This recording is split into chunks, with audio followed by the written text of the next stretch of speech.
Good morning, everyone, and welcome back to another edition of WST Sunday Live. My name is Hrabchak. In a moment, I'm going to be joined by my co-host, Lyss Houde, and together we're going to get you set for Winnipeg Jets training camp. It begins this week, Thursday, September 18th, at the Hockey for All Center. The Winnipeg Jets will officially hit the ice for formal training camp skates. They've had their captain informal skates over the past week or so, but Lyss and I are going to have you covered from every single angle.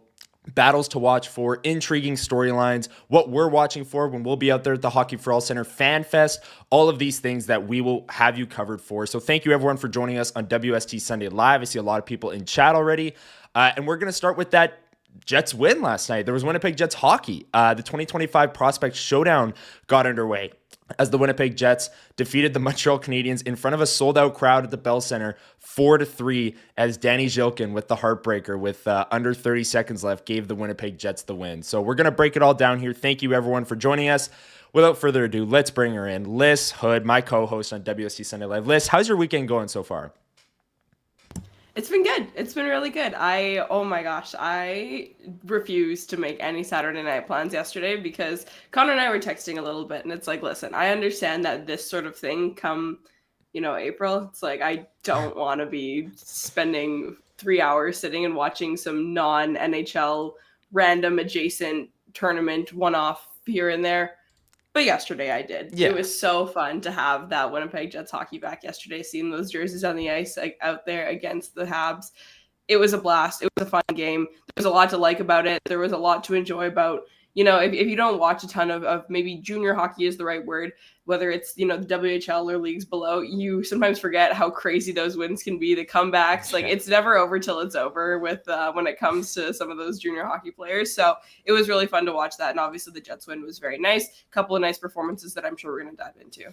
Yeah, and it was really nice to just see the Winnipeg Jets skating around on the ice. And I will say it felt, like the broadcast was a little bit, they did have some issues with Daniel Fink and Jamie Thomas getting their voices on the air. But I will say in the time that they weren't on the air, you could tell that like the sold out Bell Center crowd was very much into it. Like maybe some fans that don't get to go to regular season games or these big games bought some cheap tickets for this Prospect Showdown. And hey, they saw Ivan Demidov cook for the Montreal Canadiens. They saw David Reinbacher, top 5 pick. Why not go out to a game on a Saturday night at the Bell Center, no matter who's playing? And hey, the Montreal Canadiens are playing the Winnipeg Jets. I know it's just prospects, but the atmosphere in there, the first thing I thought at the end of the first period was this atmosphere is so good for these young players on the Winnipeg Jets, like putting them like the first game of the tournament is sold out Bell Center and the crowd was going nuts. And the Canadiens clearly fed off of that, I'll say. In the first period, they were incredibly physical. They were running around, hitting everything that moved. And it was good for the Jets to experience that, have to settle in, and then eventually win the game. Like they ended up winning the game. So there was a lot to take away. Lyss, what was again, we're not making sweeping judgments from a Prospect Showdown game, but there was Winnipeg Jets hockey, so we are going to talk about it. What were your thoughts on the win and kind of your biggest takeaways, if you will? Yeah, listen, we're never going to end up in a situation where that exact Winnipeg Jets roster is going to play that exact Montreal Canadiens roster. But across the league, generally speaking, and I'm not saying this to dunk on the Winnipeg Jets by any means, everyone would agree that the Montreal Canadiens have a much stronger prospect pool than the Winnipeg Jets do. Yeah. There have been some concerns about what the Winnipeg Jets prospect pool has looked like in the last couple of years, and what's the direction that the team wants to go. Do they have the internal fixes to kind of promote some guys within? We talked about, last week how Cole Perfetti's the youngest player on the team, and I don't really foresee anyone from that next generation making the next step this year, and some concerns along those lines. it was really nice that when put toe to toe, I understand that structure and line mates and all these different things make it a little bit more difficult to play a good solid game, but it's nice to have that, right? That was a really, really good lineup that I thought that the Montreal Canadiens put out there, because they have a lot of really nice young pieces that they have brought into the organization the last couple of years. And not to say that that's any different for the Winnipeg Jets. I do like a lot of their prospects, as everyone knows, but it was nice to kind of get off on that right foot. Like, I echo everything that you said about the atmosphere, the sold out arena, and all that fun stuff, but also just the fact that this is one of the most highly touted prospect pools in the NHL. It's nice to kind of show them up in their own building in a way, right? With that silencer from Denny Zhilkin at the end, like that's pretty fun. So I give them some kudos for that for sure. Yeah, the silencer, as you put it, Denny Zhilkin drops down when he does the heartbreaker, Selly. I mean, I love it. I love it. Like I said, the atmosphere was sold out Bell Center atmosphere, so why not play into it? And I think where I want to start with my take on this game, or my takeaways, is Dom DiVincentis. And Jay Miller came in, and it was the first thing he said, the Dominator, Dom DiVincentis, 38 saves. And let me tell you, these were not unscreened point shots that he was stopping. These were some grade A chances. Not all 38, but there were a lot of grade A chances. No, but the Montreal Canadiens had one set play that they ran. I'm not even joking. On the power play? 12 times. They did the down and below the goal line pass back up to the flyer. Yes. They did that so many times. And that creates a really hard save to make. Yes. And I'll get into Ivan Demidov in a second, because he was just too good for a game like this, like simply put, on the Montreal Canadiens side of things. But DiVincentis, there were so many saves, especially early on when that crowd was going. They were hitting everything that moved. Montreal seemingly had all of the momentum early, and the Winnipeg Jets took a penalty. And there was a play, like the set play that you're talking about, Lyss, where it was below the goal line to the middle of the slot, and DiVincentis had to get out to the top of his crease and make a big save in a 1-0 game that could have gone to 2-0, and with the crowd, that could have got out of hand really quickly. And DiVincentis really, really kept the Winnipeg Jets in it. And they went bang, bang in the second period, as Dennis Bayak says all the time, with two back-to-back quick goals. Barlow scored in the third, and then Danny Zhilkin, with under 30 seconds left, gave the Winnipeg Jets the win. But DiVincentis was incredible, keeping the Winnipeg Jets in that game. So got to give him a shout out for how he played. There was a bit of concern, Lyss, because Kieran Walton left this game and did not return. Did you see the play? I tweeted it out if people haven't seen it. I'm speculating that it's the play, but he got absolutely rocked and didn't play a shift from that point. So did you see the play? Thoughts on the Kieran Walton injury? Didn't return, hoping nothing too serious, of course. Yeah, I saw it. I may or may not have giggled a little bit. I was like, "Holy smokes, that was quite a way to take down a 6'6" forward there." He got rocked pretty hard. But listen, I've been following this prospect tournament and the other prospect tournaments as well, just kind of casually through Twitter, whatever.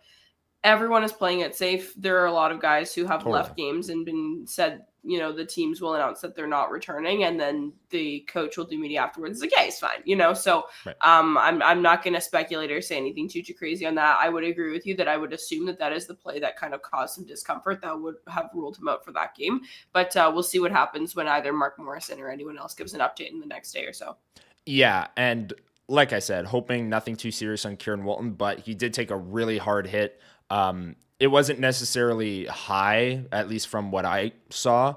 But from that point forward was ruled out with an upper body injury. And again, he's 6 foot. Like a lot of force coming from both sides. Both players were going pretty fast in that particular moment. Well, the puck if I recall correctly. So CMAC was saying that he missed the injury. Just to kind of give a not so good description of it, the puck was just kind of sitting in the slot because the Canadiens defenseman just turned it over, and the puck was stationary as Kieran Walton and a Montreal Canadiens defenseman were both going to it at the same time. Walton got there first and had enough time to wind up a shot, like a quick snapshot. And as he was doing that, the Canadiens defenseman said, "Screw the puck, I'm taking this guy out," and just crushed him, absolutely crushed him. And Walton was clearly shaken up. There was a shot after, and then a quick whistle after the play, and he just kind of got up slowly and went to the bench. It wasn't anything.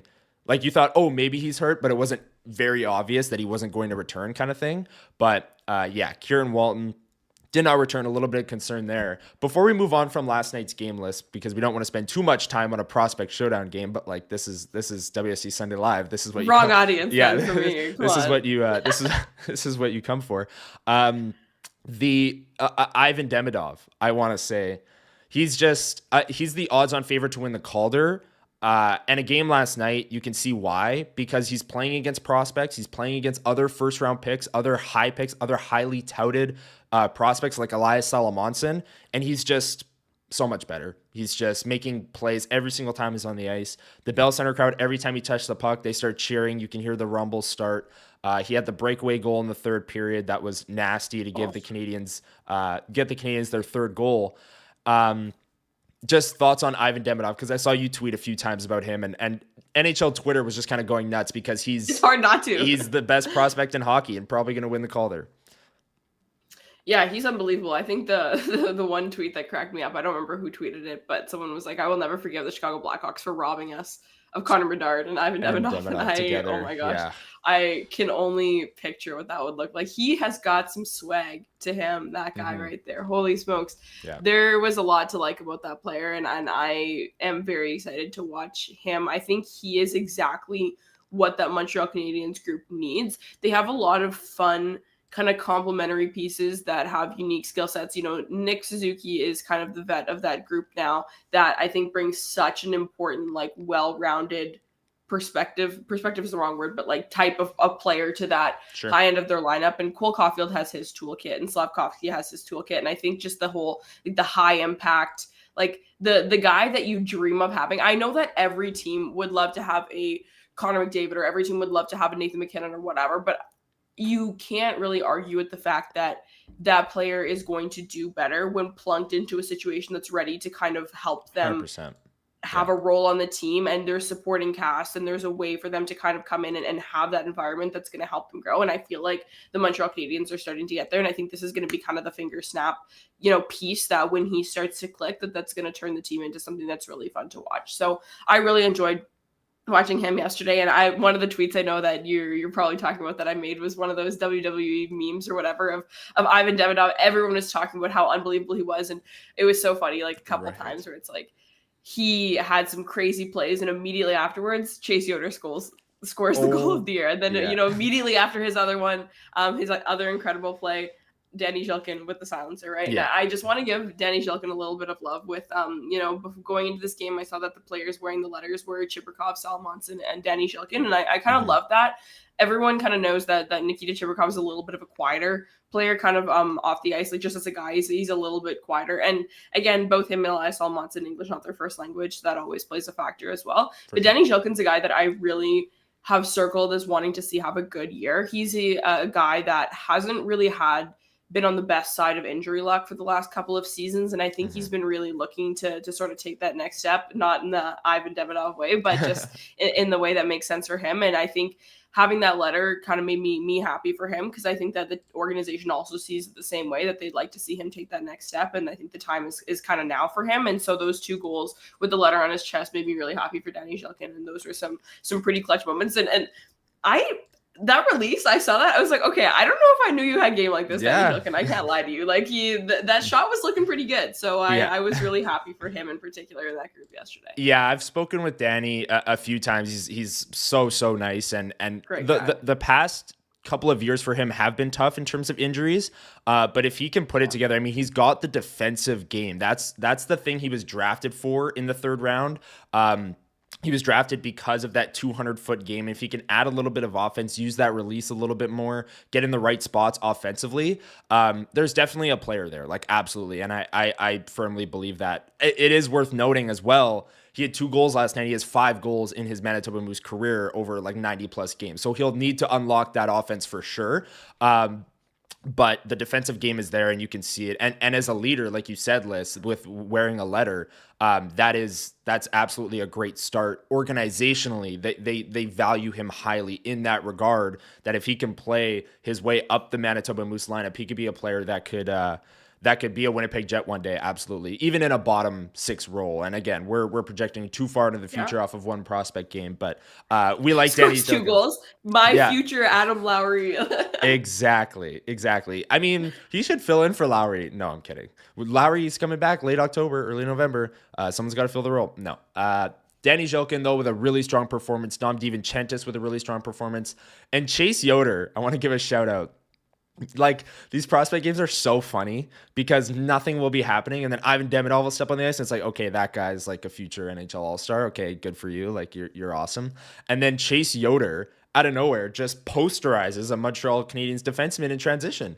Unreal toe was drag. It David Reinbacher too? Was it Reinbacher? I didn't look at who it was. Might have been. I don't know. Maybe. I don't know. I'll have to go back and look. But that was an incredible goal. And again, you're sitting there watching a prospect game, not expecting much, and then Chase Yoder just goes nuts. Like, that was wild. I feel like it was like the junior hockey version of, like, you know, it's like, say for example, we were to go to the outdoor rink and like Luke Shen was there and he would start like dangling, and you're like, oh, right. I forgot that all of you can do this, like in, you know, a more casual setting and all that sort of stuff, where it's like, I understand that, okay, Chase Yoder, like undrafted, whatever, like, oh yeah, every single one of these players has like ridiculous game. And like, that was a moment of pure confidence to pull that off for sure. But holy smokes, it looked incredible. I know like your brain doesn't, you know, it thinks much faster than you speak or whatever. And that play happened pretty quickly, but I was watching that. And the moment he did the first pull, I was like, if he scores here, this is going to be on highlight reels forever. And I was like, if he doesn't, everyone's going to think he's an idiot. But and then it happened so fast. And I was like, there's no way that just happened. And shout out to Daniel Fink for, as always, having an incredible goal call on that one, because that one was a blast. Yeah, absolutely. Yeah, Fink, when he was on the air, great call of the game per usual. And yeah, I do think that was Reinbacher. I'm working here to confirm. Are you going through? Yeah. I saw a couple tweets. I follow a lot of Habs fans, and I saw some people talking about David Reinbacher, and they're like, yeah, like I like this, I like that, and they're like, and it's gonna happen. You're gonna get walked like that a couple times, like life goes on, kind of thing. And I was like, yes. Yeah. Okay. Like defensemen, which is true. It's objectively true, but it's still funny. Like I said, we're never gonna see this exact game on an NHL ice. Like there's going to be younger and older players with these groups of players and all these different things. But hey, if you're Chase Yoder, undrafted player playing on the 4th line in this prospect showcase and sold out Bell crowd that we keep talking about with one of their top 3 prospects, like, for sure, not bad. Not bad. I'll take that. Exactly. And yeah, you mentioned Montreal Canadiens fans with, you know, like dunking on Reinbacher for a prospect showdown game. I also love the fact that I have hockey is so back. I know. I have Canadiens fans in my mentions that are asking, you know, like, as an out of market, like, just quick thought on Demidov. Is he worth the hype? It's like, what do you want me to say? Yeah, he's better than everyone else on the ice. Like, is that, like, that's so evident. You could ask anyone else. It's so funny. It's just like needing that like constant reassurance. Yes. Like, Ivan Demenov's going to be good. Like, they just need to be told it all the time. It's like, I don't know. I got that comment like a couple of times last night. It's like, you're a Jets reporter, but what do you think of Demidov? It's like, I don't know, man. He's got like a primary assist, a goal, and like every time he touches the puck, it's a scoring chance. And it's a prospect showdown game. Like, I don't really know what to say. But anyways, that is something that we'll have to go through all year. And I'm just lucky, or we're just lucky that the Jets don't play in the same division as like. I would prefer to do that than have to do that about Lane Hudson. So you know what? We'll take that action. True. Good call. Yeah, but let's move on. That's the Jets play again tonight against the Ottawa Senators prospect team. So we'll have more next week as well. I mean, next week we'll be at FanFest. Sunday Live will be a game day edition of WST Sunday Live because the Jets play their first preseason game a week today. Hockey's right around the corner. I know. I can't wait. And enjoy the game tonight, folks. It's at 6 p.m. again, winnipegjets.com again. Watch it the same way. It's still in Montreal. It's just the Jets and the Senators taking each other on in the final game of this little mini prospect showdown. The reason we wanted to go live today, or I mean, we want to go live every Sunday, but what we wanted to talk about today, I should say, was training camp. Training camp begins this week. Off-ice testing is Wednesday, September 17th, and then Thursday, September 18th, the Winnipeg Jets actually hit the ice for training camp 4 days ahead of their first preseason game, like I said, which is Sunday, September 21st. Lyss, what are some of the most intriguing storylines heading into camp for you? I mean, obviously there's the Jonathan Toews angle where Toews is the most decorated hockey player in this city's history, and he's playing for the team, so that kind of speaks for itself. And if you want to talk about Toews, feel free, but maybe outside of Toews as well, your biggest or most intriguing storylines heading into camp here. Yeah, I mean, I think like you kind of teed it up there. It goes without saying that Jonathan Toews and therefore what happens surrounding Jonathan Toews, the 2C battle, the line mates, all these different things. I totally get that. But you know, on this show, we tend to kind of take the deeper angle of things, the deep cuts and the depth players and all these random tangents and all that. So I'll do that justice and continue along that path. Couple of things that I think I'm going to be looking for. No shocker to anyone. Cole Perfetti is a player that I'm always very interested in. This time last year, Cole Perfetti, we were well aware, needed to take the next step in what it looked like for him to contribute to this Winnipeg Jets lineup. He either didn't have a contract yet or had just signed his contract, because that went all the way into training camp, and then he signed his bridge. And in my opinion, and I think in most people's opinion, he did take a step last year. I think that he had a really strong season. We know that, you know, just the season before, he'd been held out as a healthy scratch for a long period of time. And I think he's played his way into the lineup and being a little bit too important now to be doing that. But he's still a guy who has a little bit to prove. And I think that he can kind of make or break his own destiny, not necessarily just in training camp, but how the season starts in terms of, is he the guy that plays with Jonathan Toews? Is he a guy that can kind of force his way into, and maybe this will spill into my second point of Alex Iafallo also being an interesting storyline for me, because I think both of those players have the ability to kind of influence and shape the way the Jets choose to disperse their talent. We know that Connor Scheifele-Velarde works as a top-heavy top line for this team, and then you can kind of spread out the depth pieces throughout the rest of the 9 players. But we know that if we're looking for secondary scoring from this group, they might need a little bit more of the distribution of the wealth from that top line. And guys like Cole Perfetti and Alex Iafallo, I think, have the ability to sort of play their way into higher leverage roles on this team. And so whether that means playing with Jonathan Toews or, you know, having Gabe Vilardi drop down a line and going up there on that right wing to play with Scheifele and Connor, something like that, I'm not certain. I'm not convinced that the team is married to that top line, because I think they're aware of the same things that we are, that they may need some more secondary scoring punches now that Nikolai Ehlers isn't there. So I'm really interested to see if Cole Perfetti and Alex Iafallo can kind of make some splashes in terms of what they're able to contribute over the course of training camp, and see who they get paired with in line rushes and in preseason games in terms of their line mates, right? Because the organization is probably looking to see where the best place is to fit those guys as well.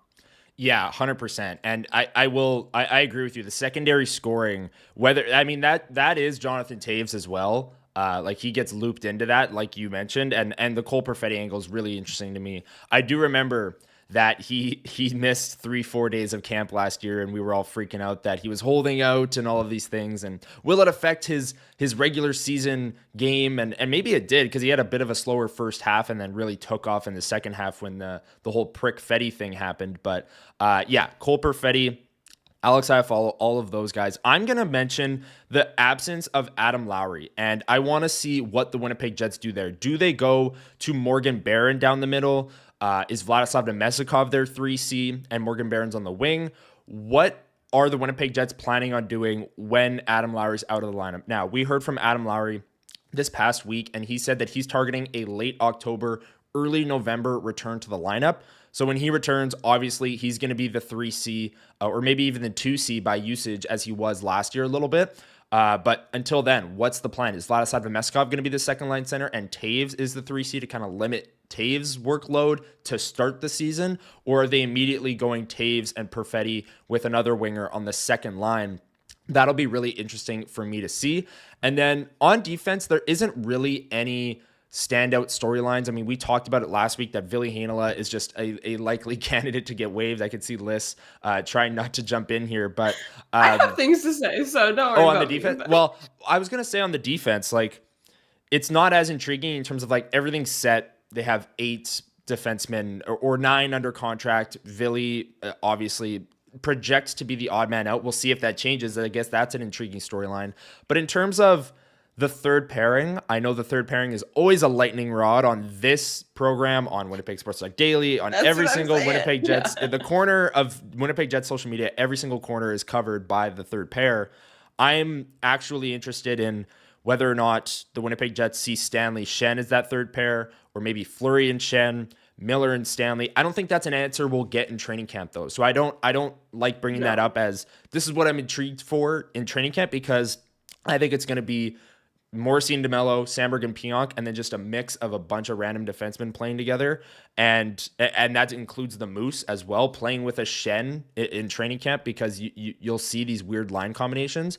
But the defense, there isn't really much intrigue for me except for Same what way the as there third pair wasn't for looks like. forwards last year, right? Yeah, forwards last year. Yeah, It's like you kind of knew similar. you knew what it was going to be. I remember the first day of training camp, people were getting mad that it was Connor Sheffield-Velarde as the top line.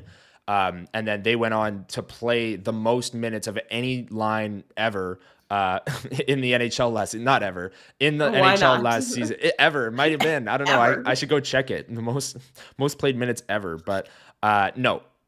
There's more intrigue up front than on the defensive side for me this season as well. And really, to start the season, what they do with the Winnipeg Jets third line center role with Adam Lowry out of the lineup. Anything else, Lyss, on intriguing storylines that you're watching for starting Thursday?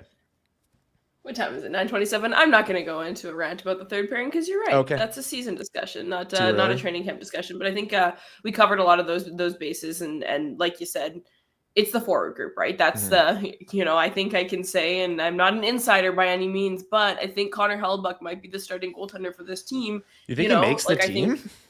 Whoa. I don't know, dude. That's kind of my dark horse candidate. I don't know. No, like I think that the forward group and especially the middle of the lineup, like we said, third pairing, fourth line can be uninspiring. Where it's like, flip of the coin. It depends on the day. Depends what you're looking for. It depends on X, Y, Z. But that's definitely what we'll be interested in watching. And if any folks are heading down to Canada Life, nope, that's the wrong place. Hockey for All Center to watch any of this stuff. Take a look at who they're throwing together in line rushes, right? Like that's the interesting part. What are they trying to throw at the wall and see if it sticks, right? Where is the coaching staff's head going in terms of what sorts of those secondary pieces are going to play together? That's what I'll be watching for as well. Yeah, and we can't go a training camp intriguing storyline segment without mentioning the young players. I mean, Elias Salamonson, I just mentioned, I don't think there's much intrigue there on the defense core because I don't think there's really room for Salamonson to make the team, like at all. Even if he really impresses, I mean, are the Jets going to trade one of their depth defensemen to make room for Salo? Like I just for really a guy don't who had 6 good practices. I don't know. exactly. Like he had a good year with the Moose last year, but I don't see them making big moves like that just to get Salo into the roster, at least to start the season.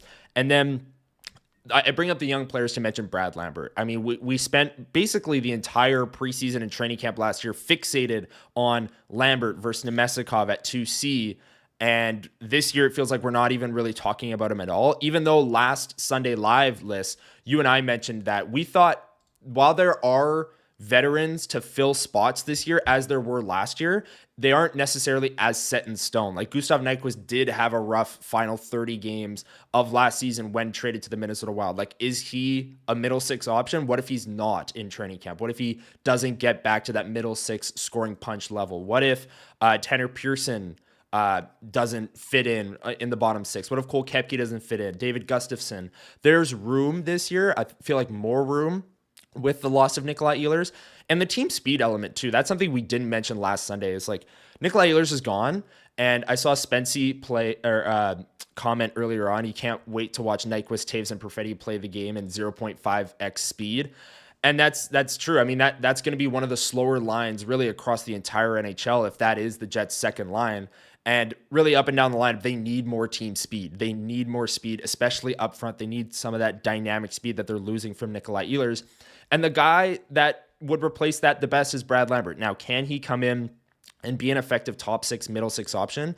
That's something we're going to have to wait and find out. But I don't see another way for the Jets to replace Nikolai Ehlers and that speed dynamic element other than Lambert, which is, I will say as well, the slow element of the potential Jets second line of Nyquist, Taves, and Perfetti.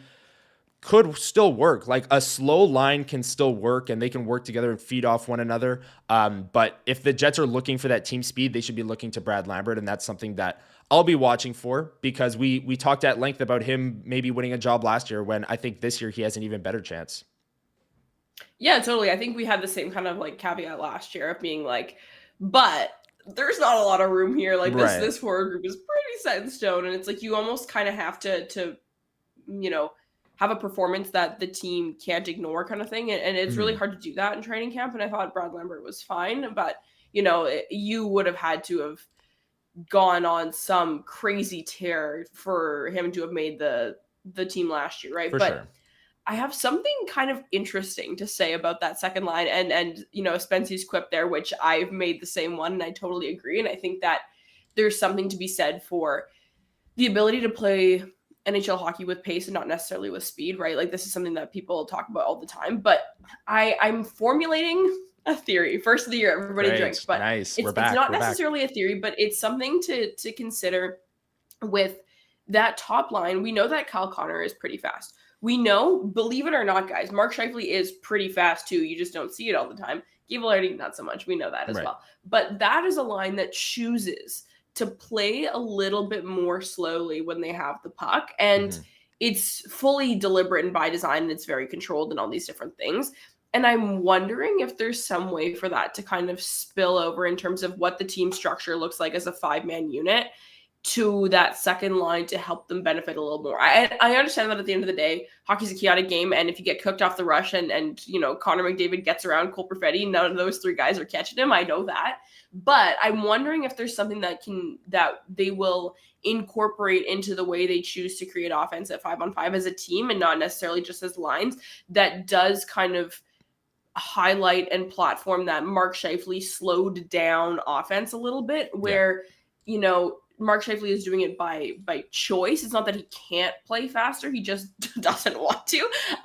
But I'm wondering if there's something there. Are you following my line of thinking? I am. I absolutely am. And one thing that concerns me with that line of thinking is like, okay, if they can't play with pace and they can't get to that level of being a productive second line, where's the team speed option? It's Brad Lambert. Yeah. Like what's the Alex sure. Alex Iafallo there? Also not very fast or not very fleet of foot in terms of, like dominating off the rush. No. Who's next? Nino Niederreiter. I guess Morgan Barron's fast, but is he a second line player? Is he a top 6 player? I don't think so. He took leaps last year, but I don't think he's there. I don't know. Like, it's just, if there's something that, you see all these projections online about the Winnipeg Jets potentially being closer to a wild card team this year than they were at top of the Central team as they were last year. I think the number one thing that scares me is the team speed element and the fact that there's no real, insurance policy if the team is just very slow. I mean, you could bring Brad Lambert in as well, but he might not be ready for the moment. Like, he might not be a quality enough top 6 player to get top 6 minutes in the NHL at this stage in his career. That is a real possibility for Brad Lambert. So we're going to have to see how he plays in the preseason and training camp, all of those things, because there's a real need for team speed on this Winnipeg Jets group. And it's something last thing I'll say about that, though, is that, for Brad Lambert, and maybe this is me trying to mitigate the uproar that's going to happen when he inevitably, the at Winnipeg Jets PR thing that he gets cut from training camp comes, and everyone's like, this organization hates young players and all these different things, whatever. Everyone's entitled to their own opinions, and I also have mine, But this Manitoba Moose team is going to look different than last year's Manitoba Moose team. And okay, here we go. 9:35. Lyss is making it about the Manitoba Moose. Color me shocked. But I am liking a lot of the pieces that I think the Manitoba Moose are going to be able to bring in this year. And the same way that Brad Lambert's first year with the Manitoba Moose, where he was playing with obscure Jet of last week, Jeff Malott. Nice. Only player in Winnipeg Jets history to play less than 5 minutes with the Winnipeg Jets in the regular season, in case anyone cares. There was a fit there with Jeff Malott and Brad Lambert. There was a lot to like. There was a lot that worked in terms of that mentorship piece and the being able to take on some of the defensive responsibility and all those different pieces, right? Last year, there wasn't a lot of that. There weren't a lot of in-house options to work with Brad Lambert. And actually, Janssen Fjallby was like, they tried that and they were like, match speed with speed, but it didn't work stylistically and Yeah. all these different things. There are a lot of pieces coming into this Manitoba Moose roster this year that I'm really, really intrigued by. So I think that there is still a ton of opportunity for Brad Lambert to have a really good season and develop a ton as a player with the Manitoba Moose. I've said this about Billy Hanel in the past where it's like, listen, I didn't think that there was a lot of opportunity for him 2 years ago to gain a whole ton from going back to the Manitoba Moose, and I stand by that. And I will speak my opinion and my truth, for lack of better terms, when I think that a player doesn't have a lot left to learn in a specific league that they're in, the same way that Braden Yager last year, I wished he could have played with the Manitoba Moose. I think that Elias Salmonson and Brad Lambert both can take massive strides in their development and not be held back by playing for the Manitoba Moose this year. Yeah, and I think that is very much worth mentioning, and I'm glad you did, because a lot of people will see that as a failure. Elias Salmonson and Brad Lambert get sent back down to the Moose. It's like, oh, so they're not quite NHLers in their development. But I think that's okay, and that the Moose are insulated with better talent this year, like you mentioned, Lyss. I'm with you on that. We got a super chat, our first super chat of the new season. Stan Scott, thank you. He said, keep in mind, people were also predicting the same for the Jets last year at this time, that they would be closer to a wild card team. And that is absolutely true. This is true. Absolutely true. And I will say the 15-1 start, the 15-1 start did a lot of heavy lifting for the Winnipeg Jets in winning the division and getting out to that incredible start. I mean, I was making the joke, well, I wasn't really joking last year after the 15-1 start, that they had made the playoffs. Like their odds to make the playoffs after starting 15-1, they would have had to go 500 or below it the rest of the season to miss the playoffs after starting 15-1 like that. They essentially made the playoffs, and it was all about getting ready for the playoffs in November. So we'll see how they start this year. It won't be 15-1 because there's no Lowry, but I will say it's a great point that people were projecting. It's going to be 16-0, and you're going to look real silly, Connor Hrabchak. It's going to be bad. Yeah. No, but I will say this is a great comment from Stan Scott, because people were saying this last year, and I think we'll get into it later on in this episode too. We're going to talk about our thoughts in the Central Division as a whole and where we think the Jets slot in. And we'll see what Lyss's thoughts are, because I know I have thoughts. But yes, people were saying this last year at this time, and we do have to keep that in mind. But thank you for the super chat, Stan Scott, $20. We really, really appreciate it. And thanks for stopping by this morning on WST Sunday Live. Now, Lyss, you apparently have a game for me. So last week I did the over-under, and Waiters mentioned he senses a Lambert over-under question coming up. Maybe there is. But Lyss said that she was going to make a game for me this week that I'll have to play. I didn't look at what you were cooking in our Google Doc that we do to plan the show. So take it away. Take the floor. What do you got for me? I have a game for you and for everybody as well. It's kind of like our trending up and trending down where everyone can participate as well. It was inspired by your overs and unders that you cooked me with last week, because they were really good. Don't get me wrong. They were really, really good. And people can see me kind of on the spot being like, oh my gosh, I'm not sure. This, I don't think is going to have nearly the same effect, but I wanted to create a game that I'm going to call before, after, or together. So you have three options, and what I'm going to do is I'm going to give you two players, and you have to choose if the players are going to get cut before, which one's going to get cut before the other or after the other, whatever, or if they're going to get cut in the same wave of cuts at training camp. So I'm going to have a bunch of players that some of them are like, they have similar roles, and it's like, which one is going to maybe win the role or which one, whatever. But some of them are like vastly different in terms of their, like what their roles are in the team, whether they're prospects or older guys, whatever. And I want you to tell me which player you think is going to get cut first.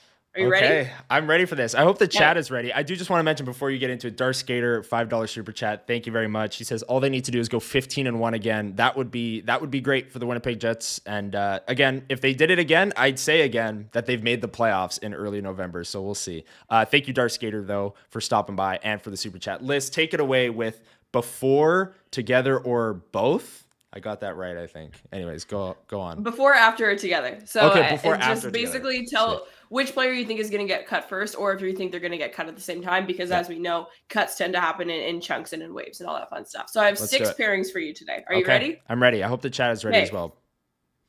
First one, barring everyone is healthy, all this good stuff. Of course, assuming health. Kevin He and Kieran Walton.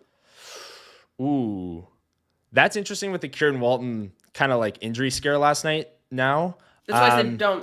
Just pretend it never happened. Okay, pretend. Assuming health. Yeah, good call. I'll say together. I think they're both going to get cut relatively early because they're both going back to the OHL this year. Kevin Heat to the Niagara Ice Dogs, Kieran Walton to the Sudbury Wolves.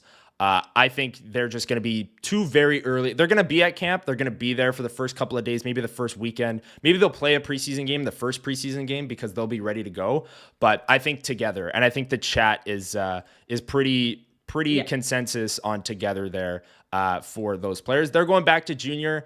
I will say, if Kieran Walton and Kevin He were eligible, or if this was next year, where in the CBA they're adding a 19-year-old that you can play on the Manitoba Moose kind of as a 20-year-old, both of those players would be at the front of the line for the Winnipeg Jets. And there's a little bit of strategy behind it too, because they're both 19 and you can only have one of these players that you can designate. So it'd be really interesting. But unfortunately, that's not a rule until next year. So the Jets can't even do it. They're both going back to junior. But I'll say together.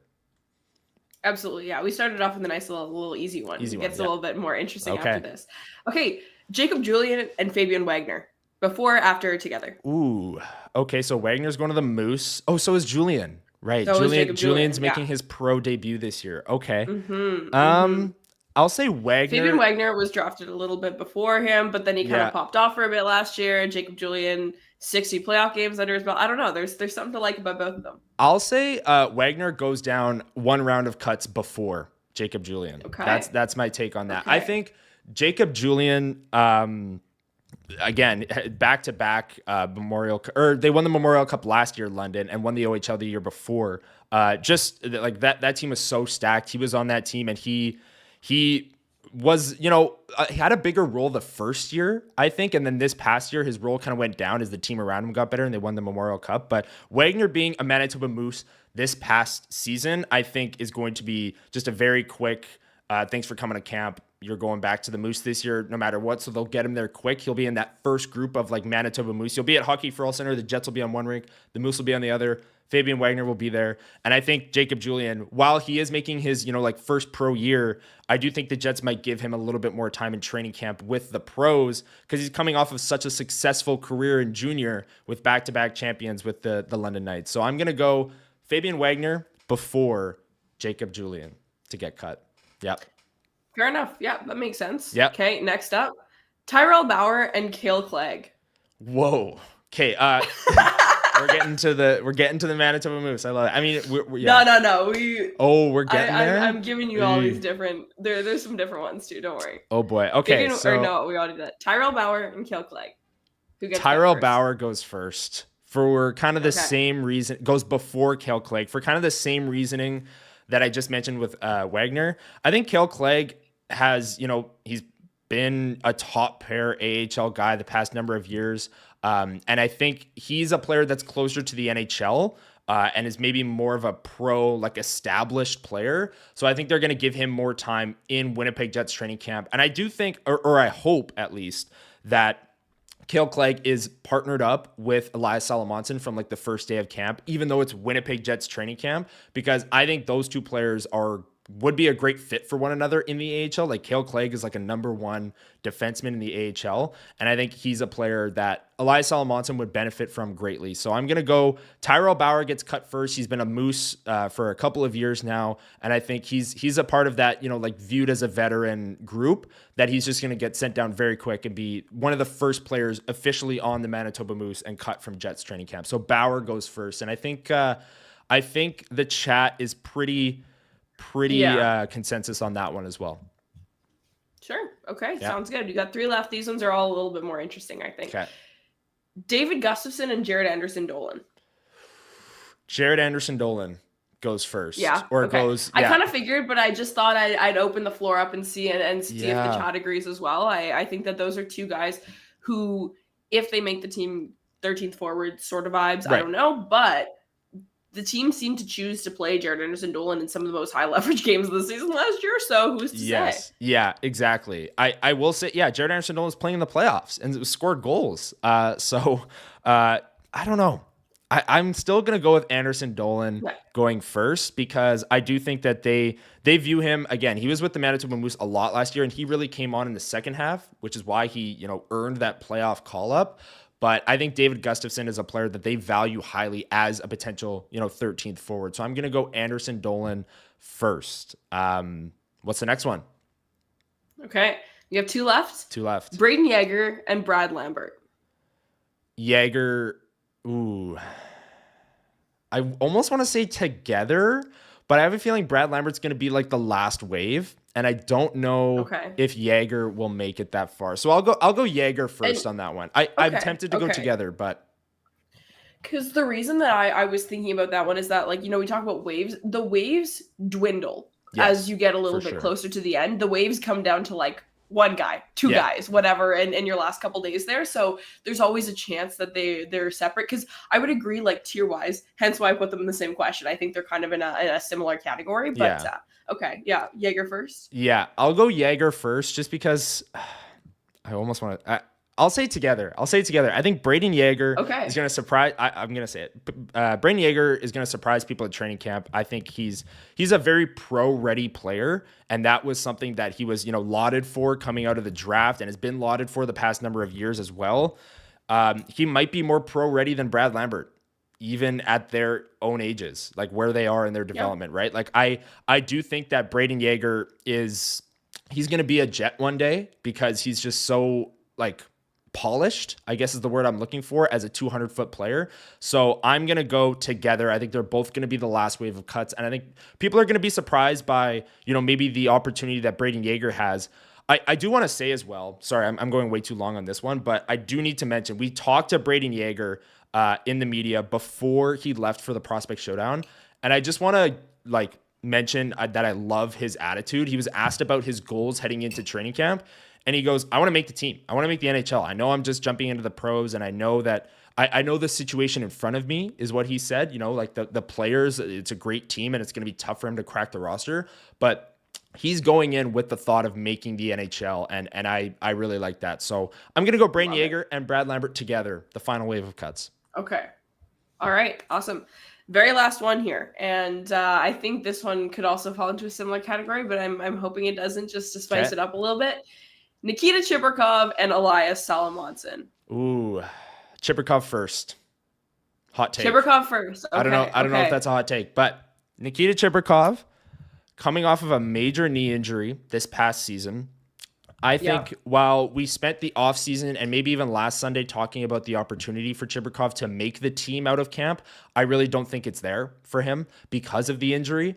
Like, I think the Jets, no matter what, the plan is for them to get Chibrikov into the AHL with the Manitoba Moose and get him playing games to kind of knock off the rust of that injury and get maybe some of that explosiveness back.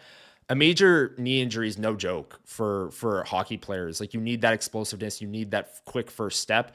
And I think the Jets are going to be very careful in bringing him back. I don't think Chibrikov is going to be a guy that, plays opening night for the Jets. Even if he has a great camp, I just think they want him to get reacclimated with the Manitoba Moose. So I'll go Chibrikov first, and I think Salomonsson is in that Lambert group with the last wave of cuts. So Chibrikov first is what I'll go with. It's a great game, though. Well, that was my game. Great game. And I will say the chat loved it. The chat was playing along. Just like last week with our little over-under game. We love doing our silly segments here on WST Sunday Live. Salo did have an injury as well. That is a good point. But he did finish the season a little bit. And hey, Chibrikov, I don't know. I'm really interested to see if he's got that same explosiveness. He'll have the same fight, going into corners, fearless. That's what Chibrikov is known for, that battle and compete. But does he have the same burst, short area burst that he had before, at least to start? I'm not expecting it to start because, again, it's a major injury to the lower body as well. But yes. Yeah. Great game list, and the chat loved it. Thank you, everyone in chat, for playing along on WST Sunday Live. We really appreciate it.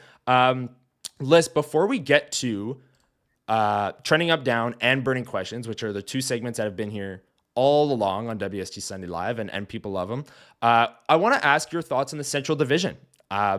Just blanket thoughts. Is there a team that you think could surprise this year, a team that you think could be more disappointing? Where do you think the Jets slot in the Central Division? Who do you think wins the Central? All of those things. Where are you at on the Central Division as we are set to open training camps across the league this week?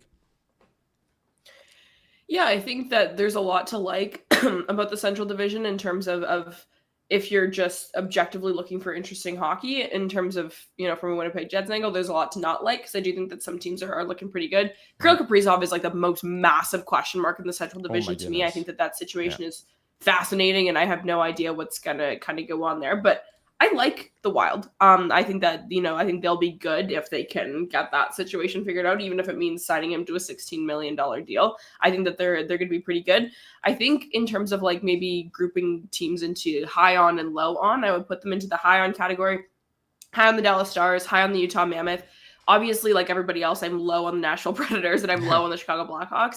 The two that I'm going to put into categories that people might be kind of fascinated by is I am high on the St. Louis Blues and I am low on the Colorado Avalanche. Whoa. I think that St. Louis, though I wasn't a huge fan of the Bolduc trade that they made this year, obviously, we all watched a ton of St. Louis Blues hockey with a very, very close lens at the beginning of the playoffs last year. And they were the type of team that was kind of in a bit of a Montreal Canadiens category, where it was like, it was just a big step for that group to get in. It's a young team. They weren't expecting to win the Stanley Cup last year or anything like that. I think that they have a lot of pieces that I really, really like. I've always been a massive Jordan Kyrou fan, so I think that there's a lot to really like. I just lost an AirPod on the ground, but it's fine. With that group.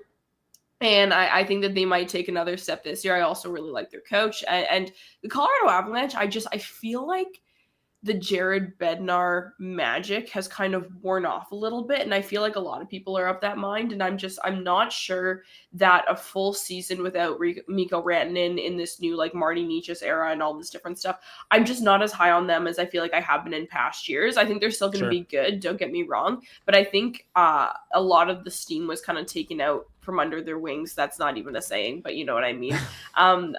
By that Dallas Stars round 1 win last year. I think that was when I really was like, okay, maybe this team isn't what they once were. Kind of the same way that in the Eastern Conference with Tampa Bay, I know that Florida's a freaking juggernaut, but it's the same thing where it's like, when you know the team so well and they have such a strong history of like, it's Nathan McKinnon, it's all these players, and you kind of have to take a step back for a second. You're like, okay, maybe this team isn't actually at the highest caliber that they once were, even though they have still the same sort of star and caliber players.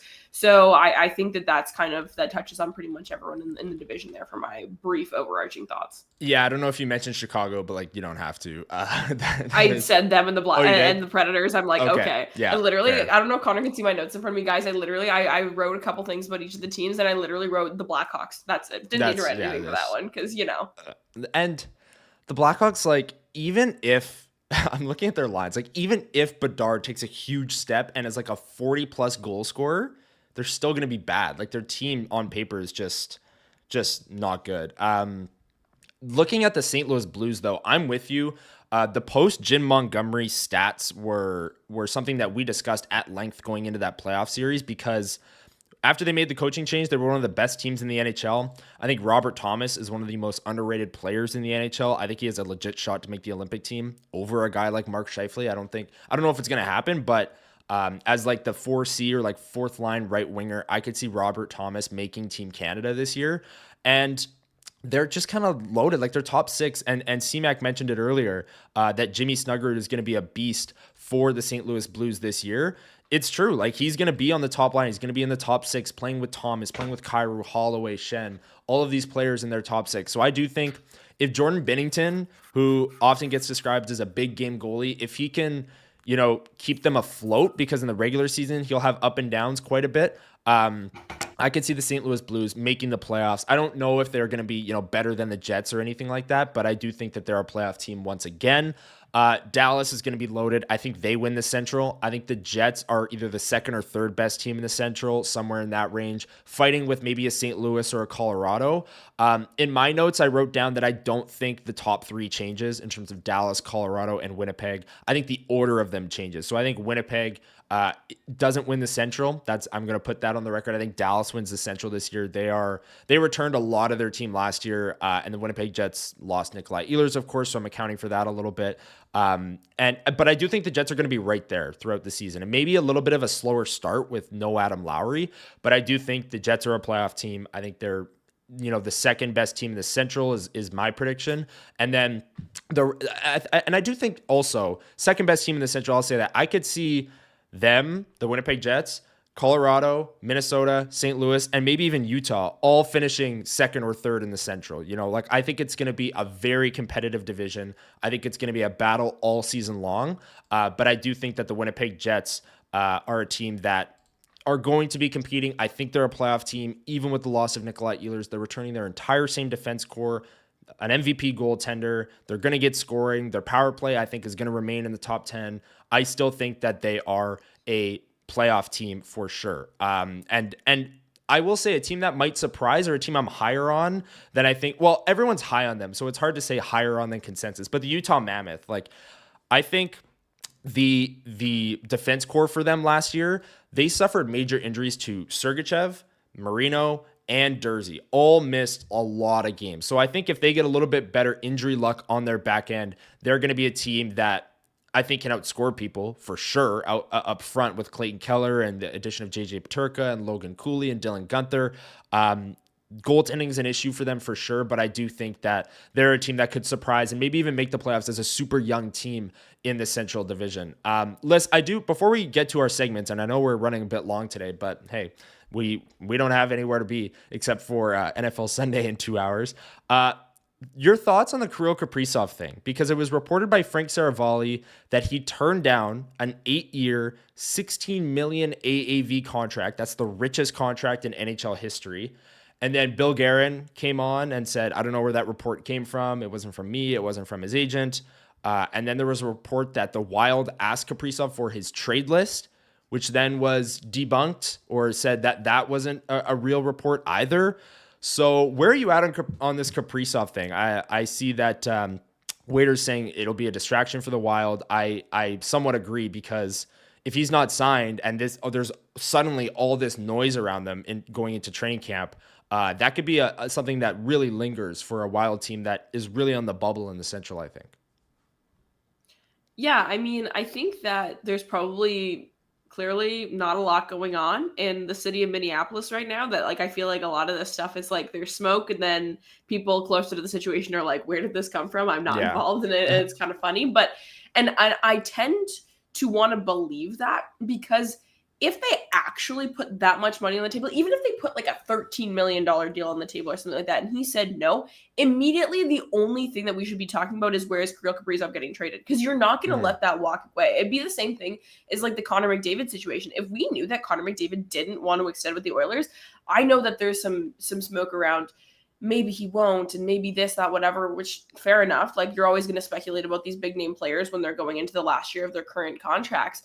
But the only conversation should be, where is he getting traded? Yeah.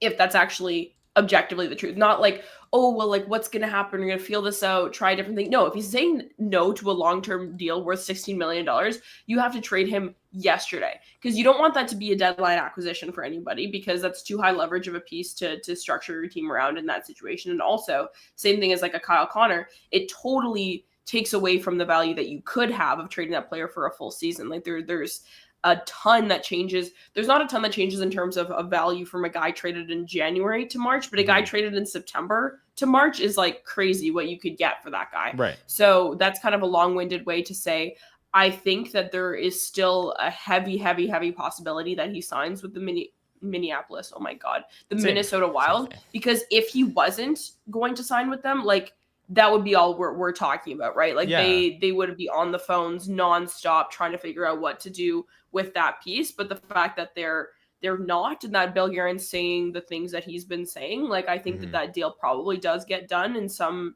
capacity. Or, hey, we have another Mikko Rantanen situation where one of the most exciting players in the Central Division gets traded mid-season, and the Winnipeg Jets just say, okay, we'll make it work. Yeah, and hopefully, if he gets traded out of the division, he stays out of the division this time with a guy like Kirill Kaprizov. He doesn't get traded back. Being away from Mikko Rantanen for 6 days. Yeah, that was unreal. I will say my initial reaction to the Frank Saravalli report was, Kirill Kaprizov turning down an 8-year, $128 million contract. If that report is true, there's only 2 reasons that he would turn that down. And the first one is he thinks he can get more money, which is wild. I mean, Kirill Kaprizov's a very talented player, And maybe he is worth the max, which is 20% of a team's salary cap, which would be about 19 million, I believe, right now. Maybe he thinks he's worth that. Maybe he thinks he can get more. But man, to turn down $128 million. Okay, so that's reason one, it was my initial reaction. Number two, I think was he wants out. It's either he thinks he can get more or he doesn't want to spend the next 8 years of his life in Minnesota. Or I guess there is a third option where he could have wanted, a 3-year deal at $16 million and then cash in again in 3 years. But a guy like Kirill Kaprizov, who's already missed time due to multiple injuries, and we're well aware here in Winnipeg because it seems like every time he plays the Jets, he gets hurt. Turning down $128 million, even in a rising cap, it's not like we're going to look back in 4 years at that and think, wow, he's way underpaid at $16 million. Like, that's still a massive contract, even in 4 years, even in a rising cap. So I just don't see the reasoning to turn that down, other than the fact that he thinks he can get even more or he doesn't want to be there. And we'll see how this saga plays out. But it's very possible that he signs a 5-year deal at $16 million and then tries to cash in twice. Again, I don't think we're going to be looking back 4 years into the deal and go, wow, this Kaprizov contract at $16 million, how did they get him at that number, $4 million higher than any other player in the NHL? I don't know. I also think that there's a little bit of everyone's scared to set the market, and they're all kind of waiting for McDavid, which for a guy like Kaprizov, again, McDavid's number should or will come in over Kaprizov's, but I could see why he'd wait, because if McDavid gets 18... But but what if McDavid gets 15 or 15 and a half or something? I don't think he will, but there's no way. Yeah. I could see McDavid getting $16 million on a 3-year deal. That's been reported out there that he might take a shorter term deal to kind of try and win a cup here in Edmonton with Draisaitl in their primes and then reevaluate after that. Isn't that also reported about Mitch Marner too? Yeah. I mean, the reporting, take it with a grain of salt at this time of year, because I do think... It's the summer of offer sheets. The phones are ringing, Connor. Remember, after Nikolai Ehlers signs everyone, there's going to be crazy trade action. So just wait. It's coming soon. I guess if Kaprizov gets traded, they were right. Going in, I guess, in a backwards way. I'm not giving it to them, though. Anyways, that's our thoughts on the Central Division. Now let's get to... everyone's favorite segment. Everyone's going to play along in the chat, as we always do every single Sunday. This is Trending Up or Trending Down. This is the segment where we pick one Winnipeg Jets player who's trended up or down over the past week of play. Now, like I said, we are 1 week away from Winnipeg Jets hockey. A week today, the Winnipeg Jets will be taking on the Minnesota Wild at Canada Life Center for preseason hockey. We'll see what the roster is like going into that game. So there's no Winnipeg Jets to take. I mean, there were games last night in the Prospect Showdown, so we can take those players, and I'm sure that's where you'll start, Lyss. So I'll let you go first. Trending up, who's your pick for the Winnipeg Jets this week? Yeah, I think for trending up, I'll go with Colby Barlow. I think that's a player that we didn't really touch on a whole ton when talking about the prospect game. He had 2 goals yesterday, one of which was waved off. It was so funny. I don't know if folks weren't watching. Colby Barlow scored, I think it was in the first period.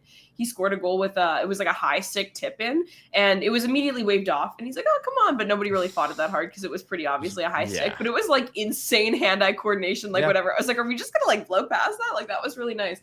Both of the goals that he scored, while the one was, not necessarily legal by any means, they were scored in different ways. And, this is a player that his value is heavily dependent, in my opinion, on his ability to put pucks in the back of the net. That's kind of his value proposition. That's his main selling point here. So I think getting on the right track in that area will be good for his development / just making sure that he's on the right track to become a contributor, hopefully, to the Winnipeg Jets one day. So I'll give him a little bit of love for yesterday. Nice. Love that pick.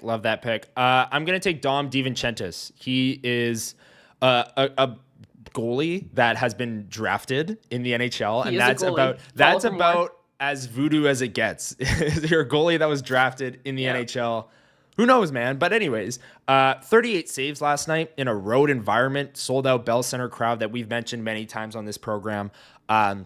Just a dominant performance to not only keep the Jets in that game when they clearly were the second best team on the ice in the first half, even the first 10 minutes of the second period, but also to win them that game. I mean, Ivan Demidov comes in on a breakaway. Not much you can really do about that in the third period, but I really liked what I saw from DiVincentis. He was very active in his net, fighting through screens, made some big saves and big moments. I'm going to take him for my trending up. We talked about Danny Zhilkin off the top. That would be another one. I see C-Mac saying Chase Yoder trending up in the chat. I like that one as well. So there are a lot of good picks, and let us know your picks in the chat below. And while you're down there, make sure you hit the like button if you're enjoying the stream today. Lyss, your thoughts for trending down? Who you got? I struggled with this one for a while. I was thinking about it, and unfortunately, I am going to have to go with the cop-out here. Oh, my trending down is Chris Trevler. Chris Trevler. Wow. Listen, I don't want to paint any of these prospects in like a bad light or anything like that, because yesterday's game was just such a like chaotic guys out there being dudes, kind of thing. I don't really have anything super tangible to take away for anyone. Like even with Dom DiVincentis, I'm not trying to rain on anyone's parade, but listen, I watched a lot of Manitoba Moose hockey last year, and though he did spend a good chunk of the season with Norfolk, we'll see. Yeah. We'll see what happens there. I don't know. He's a goalie. He's a goalie. So I don't want to throw any of the kids into that category right now. And I think I gave some random, Winnipeg Jets picks last week for trending down. So we're just going to go with an off the board easy cop out. And once the season starts, guys, I promise I won't do that. But Chris Trevler, Friday was a tough watch, guys. I can't lie to you. I'm not feeling super hot about the Winnipeg Blue Bombers right now. So that's why I'm glad we're talking about the Winnipeg Jets. But I'm sorry, Chris. That's my pick for the day. Yeah, that's a tough one. The Winnipeg Blue Bombers with we'll have more on the on WST Bombers report with me and Schnitzy. I saw people talking about Zach Schnitzer in the chat earlier and his rants. We're gonna have more of them on WST Bombers report because I've got some as well. On the same note, I'm gonna go Mike O'Shea trending down. You mentioned Chris Trevler because I think Chris Trevler, it was very evident from the start of that game that the Bombers were going to have to run the crap out of the football if they wanted any chance of winning. And they did. Like Brady Oliveira had 100 yards in the first half. He was playing out of his mind. You saw him smacking his helmet after almost every single run. He was playing so good. And the difference in the game at halftime was the 2 interceptions from Chris Trevler. And to not go to Terry Wilson in the second half, I think, and again, the Bombers are very loyal. We know this. We've seen this over the last number of years. They'd rather keep a player 1 year too late than let him go a year too early, which is, in pro football is not really a good sign. But I think to not go to Terry Wilson in the second half, especially when your defense was playing good, and really the only reason Hamilton was winning or in that game was the fact that Chris Trevler threw 2 bad interceptions. So on the note of Chris Trevler, I'll say Mike O'Shea trending down as well, not going to Terry Wilson in the second half and really just having no passing game. And I see C-Mac get the Canadian QB Elgersma in here. 6'5", doesn't have an NFL deal. Claros' injury is a perfect opportunity. If they were able to bring in Taylor Elgersma, that would be awesome. Bombers' second round pick this last year got cut by the Green Bay Packers, but we'll see. We'll have more on the WST Bombers report with me and Schnitzy, but that was trending up, trending down. Thank you everyone for playing along in chat. And like I said, make sure you hit the like button if you're enjoying the stream today. Let's get right into our second segment of the show list, and that is one burning question. This is the part of the show where we open it up to the chat, and the chat asks a ton of questions on the Winnipeg Jets. Get your questions in now because we're going to try and rapid fire through these. It's already 10:10. We're trying to get through this show. So drop your questions down below. And like I said earlier, if you're down there already, make sure you hit the like button, hit the subscribe and the notification bell. Lyss and I have an analytics video coming out this week. Like I said, I teased it last week and I'll tease it again.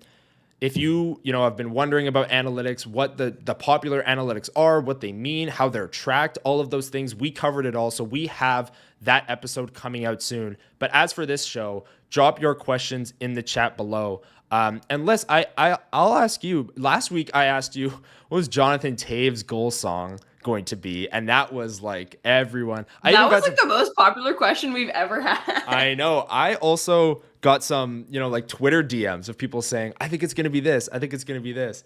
I got a great message, actually. I should find it because Yeah, Stefan said, just catching up on the WST weekend pod. Wanted to give you a suggestion for Jonathan Taves' goal song, BTO, Taking Care of Business. Thoughts? Could you see I that? I like could it. see that I quite a bit. like I could it. see that. A little bit of like mention. homage to the Winnipeg classic rock scene, Yeah. like I think, which personally wish Local. there was a little bit more of that. Like there's so Yeah, many like Harlequin songs, the like Guess Who songs, like there's a lot that could be for done there, sure. and having a Winnipeg boy do that, I think would be pretty cool. So I like it, stuff, and I The like local it. angle. We talked about the rock angle last week. And like I said, I'll maintain my stance that if it's some like Sabrina Carpenter or Taylor Swift song, like that was not his choice. And there's no way. I'll have to grill him on it. I'll be like, there's no way you chose that. Like it's Jonathan Taves. Anyways. Yeah, that'll be the first hard hitting question that we asked Jonathan Taves. Exactly. All right, let's get into one burning question. The questions are already flowing into the chat. A few people asking. Waiter says, will Eric Comrie play more games this season? And then Comet says, Helly over 60 games. I believe Dallas Pauls also asked about Hellebuyck's workload. Yeah, how many games will Helly play this year? So, Liz, where do you think the split is at for Hellebuyck and Comrie? Do you think it's similar to last year? Okay, we talked about this last week for sure. Yeah, and the reason I'm bringing that up, we talk about a lot of things week over week, but do you remember the number of last year? Because I forget. Well, how many games did Connor Hellebuyck play 63. I'm going to double check that. Okay. But yeah, I believe that's correct. So I think that he plays less we could do another before, after, together kind of thing, like inside, outside, in between. I think it is more likely that he plays less than he plays more, but I really do anticipate that the margin of difference in games played is not going to be super, super high. I'd be shocked if he plays more or less than like a 4 to 5 game skew from that. I understand that the schedule is a lot more condensed this year, so like who's to say that could impact it for sure, but he will be playing games at the Olympics, and we know that I think he took a positive step in his trajectory last year in terms of like playoff performance over the course of after that first round kind of got over and dealt with, and we closed the book on that one. I thought in the second round he looked a lot better, a lot less shaky, all that good stuff. So I think that he has nothing left to prove in the regular season in terms of what he's capable of as a goaltender. So I think I'm going to go with like he plays 61 games or something like that. Yeah, I think it's in the same range, in that 60 range. And I will say, I hope that they're more willing to play Eric Comrie this year if he's giving them reasons to play. Like he started out slow, but again, a lot of that was he wasn't getting goal support. Like he was losing a lot of 2-1, 3-1 games and playing well in those games. And with the condensed schedule, with Hellebuyck almost certainly going to the Olympics, with Team USA probably as their starter and getting more starts there even and not getting a break, I'm hoping that we see more Eric Comrie this year. Again, everything dependent on how Eric Comrie plays, because I don't want to say this now and then the first 5 starts of the year he has like an 840 save percentage. It's like, well, now you can't really go to Eric Comrie more. But I'll say in that 60 range as well, but I hope it's closer to 55, let's say, on the Connor Hellebuyck starts. And I hope the Jets have the luxury to do that. They're not fighting for a playoff spot down the stretch in the wild card, and they have to play Connor Hellebuyck every single night or every other night. Yeah. So we'll see how that plays out for sure. Daryl asks, will KFC sign before the regular season? I always was mentioning the start of the regular season as my panic point for Kyle Connor. If we are there at opening night and they're raising the President's Trophy banner and Kyle Connor's unsigned, that's a panic point for me. I do think he does sign before the regular season, though. I don't think we get to that point. I think he signs in camp. Yeah. What do you think? Okay. Yeah, I'm gonna go with no, just to provide a different perspective. If you had said no, then I probably would have said yes. I'm not super married to some random arbitrary timeline that I'm setting for Kyle Connor, but I'm gonna say that it does bleed into the start of the season, but gets wrapped up before the American Thanksgiving benchmark there. Okay, nice. Next question from Darth Skater. Is Helly capable of giving us A+ puck handling? I believe he's committed to continuous improvement and think one day he might even score a goal if he tries hard enough. I will say his puck handling has gotten much better. Like Hustler puts it on the Daily Show, it's not quite shot caller Helly, where every time he leaves his net, it's like, no, get back in there. He's much better. He's a much better puck handler now than he was years ago, and there's no doubt about that.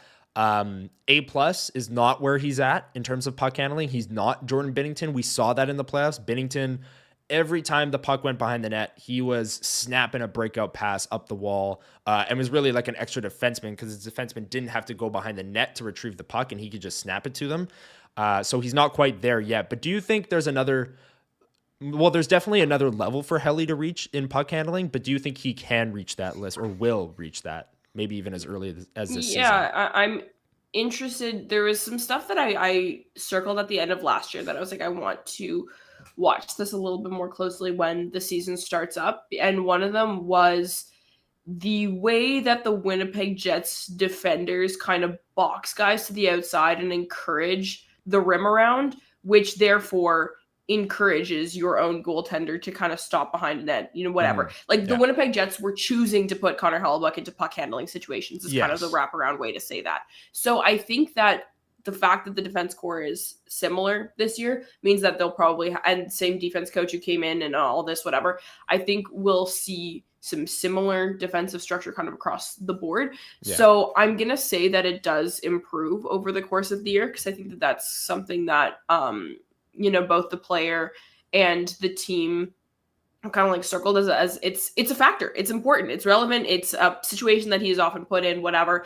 And again, like I mentioned before, not a ton left to prove in the regular season in terms of he doesn't have personal legacy pieces he needs to be, focusing on or anything like that. Right. So if that's the area, whether it's that or like, last year in the playoffs, there was so much talked about those, what was the word? The like layered screen shots or whatever that people were freaking out about because of those high danger chances that the Jets kept giving up, that Connor Hellebuyck kept getting scored on, when it was like Ryan Suter shooting through 4 screens from the blue line or whatever.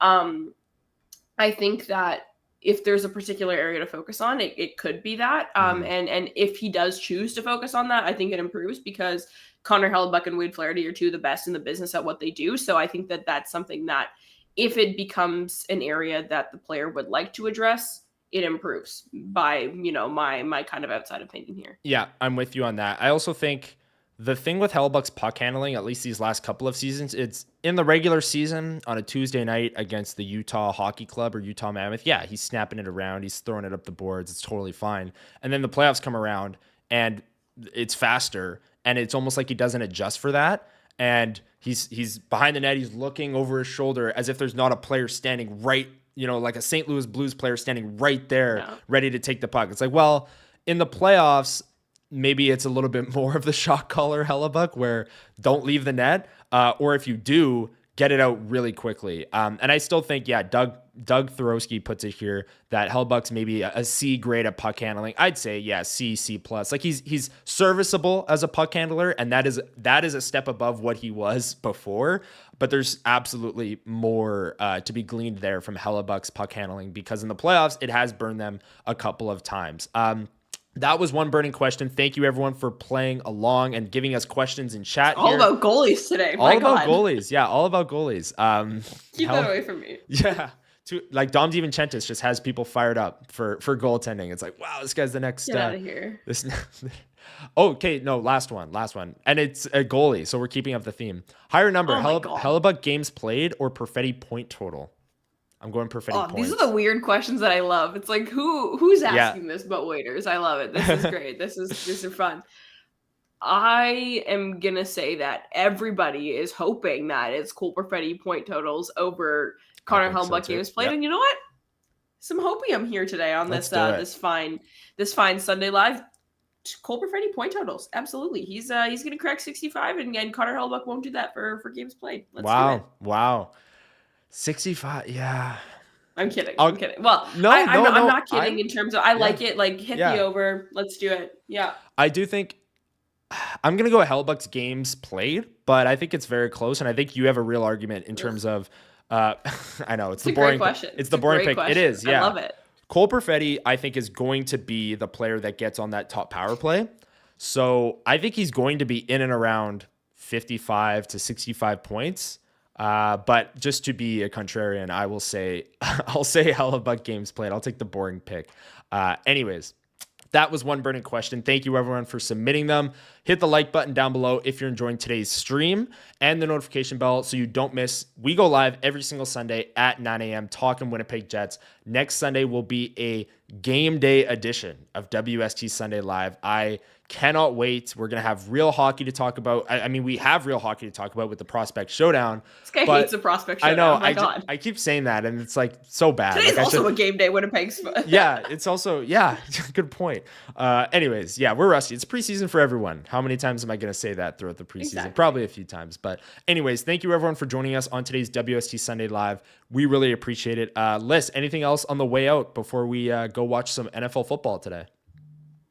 No, I think we got a fun week ahead. I got lots of days that I'm hoping to make it down to Hockey for All Center to watch some exciting training camp. If you see us, make sure you come say hello. We're always happy to see everyone down there at Hockey for All. Hopefully see some folks at FanFest, see some folks at the preseason games. You have some fun content coming up. Connor plugged the analytics video and all that good stuff. And we're just excited to get talking about Winnipeg Jets hockey. And as this training camp roster dwindles down from, 39 forwards or whatever to a smaller group, and we can continue to, make our predictions and analyze these groupings and all these different things, we're gonna have a blast. So I'm looking forward to watching the New England Patriots win 40-0 this fine afternoon against the Miami Dolphins. Yep. And then hopefully we can just erase that from our memory and have some fun at training camp coming up on Thursday. You're on to next year for the Dolphins. I mean, it's...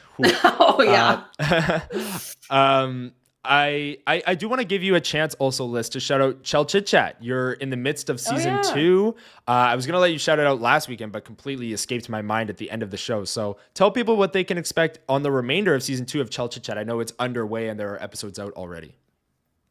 Yeah, thanks. Appreciate that. I kind of had some fun this off season. I could never, ever leave hockey alone for too long. Yeah. So I have, I guess it's now 4 more episodes coming out, and I timed it so that the very last episode of my podcast comes out the Monday before regular season NHL hockey starts on the Tuesday. So nice. I was like in my head when I started recording these in May and started posting them in July, it was like, oh my gosh, this is going to go so fast because NHL hockey is going to be back. Yep. The first episode of the season was with our Winnipeg favorite, Sarah Orlesky, and there's been a ton of really cool interviews kind of over the course of the season. One of my personal favorites, I got to talk to Liz Knox, who's the secretary on the Women's Hockey Players Association, and talking about kind of the formation of the Women's League and all that fun stuff. Nice. Some really crazy good conversations. And if you guys want a little bit of a spoiler, I have a really fun one. Maybe not the same target demo as our Winnipeg Sports Talk Sunday Live audience in the morning, but tomorrow's episode is going to be a really fun one. If you follow me on Instagram, I tease the little headshot of who I have coming on tomorrow. And it's one of the more famous partners of NHL players around. And then I have a really fun one coming up in a couple weeks that Winnipeg Jets fans are going to be interested in, because there's a tie to a Winnipeg fan favorite as well. So a couple of fun episodes coming out. And if you browse kind of Spotify, YouTube, podcasts, social media, you see all the different resources I put together, and they're all a fun listen if you're looking to kind of learn a little bit more. Absolutely. Well, yeah, great work on Chell Chitchat. Season 2 underway. Check out tomorrow's episode, everyone. As for Winnipeg Sports Talk content, like I said earlier, WST Bombers Report comes out tomorrow morning. Throughout the week, Winnipeg Sports Talk Daily, 1 o'clock with Huss and, well, not with Huss. I'm going to be on WST Daily Monday, Tuesday, and Wednesday as Hustler is in Kansas City. And he's going to watch the Chiefs lose today to the Eagles. Wonder what he's doing there, yeah, he's going to watch Sammy Smokes Barbecue's Eagles take down Hustlers Chiefs live in person. No, I'm kidding. That'll be a great game. But anyways. It's going to be a good game, yeah. It is. I'm just excited. Who said it here? Bingo Bango said Saints over the Niners. Brock Purdy's out, George Kittle's out. I'm just going to be closing my eyes watching the game. Spencer Rattler, baby. Yeah. Let's go. Mac Jones, Niners quarterback Mac Jones. That is not a sentence I thought I'd be saying. But anyways, it's going to be a fun Sunday of football. And of course, a fun Sunday of hockey as the Winnipeg Jets take on the Ottawa Senators in the Prospect Showdown tonight. So thank you everyone for watching. This has been WST Sunday Live. We really appreciate you stopping by every single Sunday at 9 a.m. We'll be back next Sunday. Heads up for the analytics video this week on the WST channel. Stay glued to our socials. That'll be coming out soon. And have a great Sunday, everyone, and we'll see you next Sunday. See you later.